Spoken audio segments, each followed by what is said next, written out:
Oxygen, carbon die oxide, শুনেছ?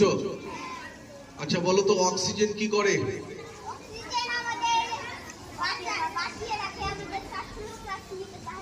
শ্বাস প্রশ্বাস নিতে সাহায্য করে, বাঁচিয়ে রাখে।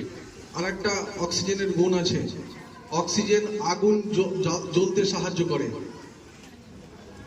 আগুন যদি জ্বলে এবং ওখানে যদি অক্সিজেন থাকে তাহলে আরো বেশি আগুন জ্বলবে, জ্বলতে সাহায্য করে।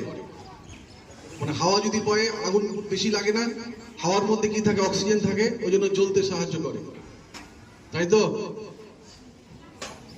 হাইড্রোজেন গ্যাসের কি একটা ধর্ম আছে বলো? হাইড্রোজেন গ্যাস কে পারবে? হাইড্রোজেন গ্যাস, হাইড্রোজেন গ্যাস নিজে জ্বলে, হাইড্রোজেন গ্যাস নিজে জ্বলে, অক্সিজেন গ্যাস জ্বলতে সাহায্য করে। আচ্ছা হাইড্রোজেন আর অক্সিজেন যদি মিলিয়ে দেওয়া হয় কি তৈরি হয়? বাহ, ভেরি গুড। তাহলে জল তৈরি হয়। জল কি করে? আগুনকে নিভিয়ে দেয়। এবার ভাবো তো, একটা গ্যাস নিজে জ্বলে, একটা গ্যাস জ্বলতে সাহায্য করে, দুটো গ্যাস যখন মিলে যাচ্ছে তখন কি তৈরি হচ্ছে? জল। জল কি করছে? আগুনকে নিভাচ্ছে। যে গ্যাসগুলো জ্বলছে, যে গ্যাসগুলো জ্বলতে সাহায্য করছে, সেই গ্যাসটাই আবার আগুনকে নিভিয়ে দিচ্ছে। এই কথাটা তুমি ক্লাস 5-এ বা 6-এ পড়বে, তোমাকে শিক্ষক পড়াবে। তুমি এই যে পড়ছো বা যে শিক্ষক তোমাকে পড়াচ্ছে, এখানে দেখো কি করে ইবাদত হয়। পড়াশোনা ইবাদত হচ্ছে এইখানেই যে এই কথাটা যখন তুমি পড়বে তুমি আশ্চর্য হবে, তোমার মনে একটা প্রশ্ন জাগবে যে এটা কি করে হয়। একটা গ্যাস নিজে জ্বলে, একটা গ্যাস জ্বলতে সাহায্য করে, আর সেই গ্যাসটা মিলে গিয়ে জল মানে তরল পদার্থ তৈরি হচ্ছে। প্রথমে তো গ্যাস ওটা জয়েন হয়ে গেল, তো জল হয়ে গেল। জলের মধ্যে কি কোনো থাকে?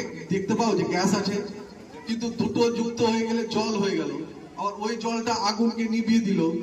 এই যে প্রশ্ন, এই যে ব্রেনে তোমার মাথায় আসবে বা আসতে হবে, যদি আসে তাহলে তুমি কি ভাববা? যে এই সৃষ্টির পেছনে কিছু একটা কেউ আছে। তাহলে এই অদ্ভুত জিনিসটা কে সৃষ্টি করেছে? এরকম কি করে সৃষ্টি হতে পারে?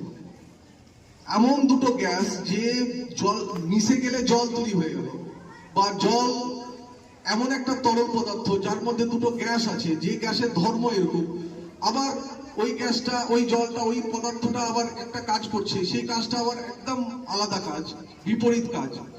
এই যে মনের মধ্যে যে প্রশ্নগুলো আসবে, এখানে তুমি সৃষ্টিকর্তাকে খুঁজে পাবে, সৃষ্টিকর্তার কথা তুমি মনে পড়বে, যেটা এর পিছনে কেউ আছে, সুপার ন্যাচারাল পাওয়ার।